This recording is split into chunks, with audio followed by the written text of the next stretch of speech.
Well, the government is calling it a historic session for women. The opposition is calling it a shrewd attempt to engineer elections in India. Over the next 5 minutes, we'll take you through the finer details to help you understand why this special session has attracted so much attention. Well, the 3-day special parliament session features 3 contentious legislations. First is the Constitution 131st Amendment Bill. Second is the Delimitation Bill. And the third is the Union Territories Laws Amendment Bill. Now, before we unpack why these bills have generated furore among the opposition, it is important that we revisit another key legislation. We are talking about the 106th Constitutional Amendment Act passed in 2023. The Act provided 33% reservation in Lok Sabha and state assemblies to women, but it came with a rider. The 33% reservation was linked to the next census and a subsequent delimitation. Well, but with the latest 2026 census running behind schedule, the earliest possible window for implementing the historic legislation was the 2034 Lok Sabha polls. The government says it is prioritizing the implementation of women's reservation by not waiting for the completion of the 2026 census. It instead wants to use the 2011 census and advance delimitation by bringing in the 131st Constitution Amendment Bill. The bill also amends Article 81, which deals with the composition of Lok Sabha. It raises the strength of the lower house to 850 from its current strength of 550, which is based on the 1971 census. A constitutional amendment in 2001 froze the composition till this year. Now, in doing so, the BJP has run into constitutional hurdles and it intends to overcome these hurdles through the delimitation bill. The proposed bill removes the constitutional requirements for a delimitation after every census. It goes a step ahead and removes the rule of using the latest census data for a nationwide delimitation. Now, these amendments They essentially mean that the future delimitation exercises will not be a constitutional obligation. Instead, they will be at the discretion of the parliament.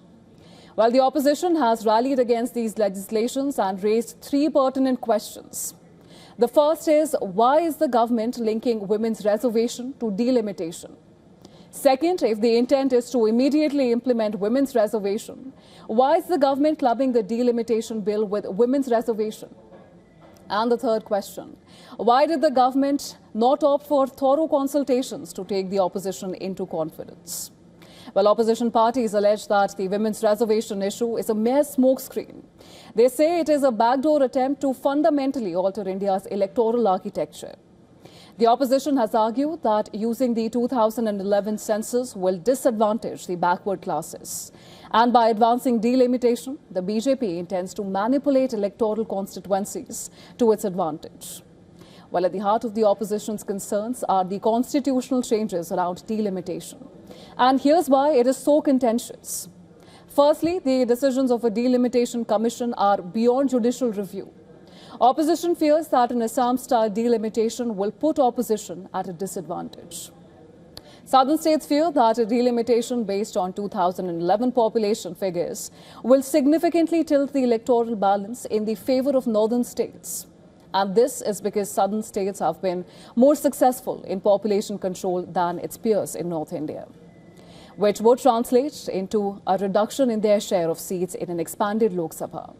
While the opposition fears have been further accentuated by the delimitation exercise in Assam in 2023. There, the opposition had accused the ruling BJP of carrying out a delimitation along communal lines.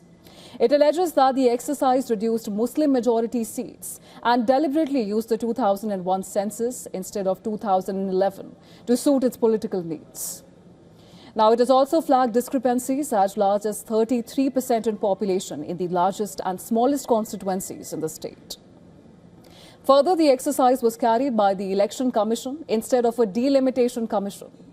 But the government has assured that opposition that the proportional strength of all states will remain unchanged. And each state will see 50% rise in Lok Sabha seats. But interestingly, this crucial assurance is missing in the text of the draft bills, which are shared by the government. It only points to consensus between the opposition and the government. It seems to be the need of an expanded Lok Sabha. Across the world, an Indian member of parliament represents on an average the highest number of voters, which is between 15 to 25 lakh. Pakistan is a distant second at 9.3 lakh, Bangladesh at 5.6 lakh, and the United States at around 7.61 lakh.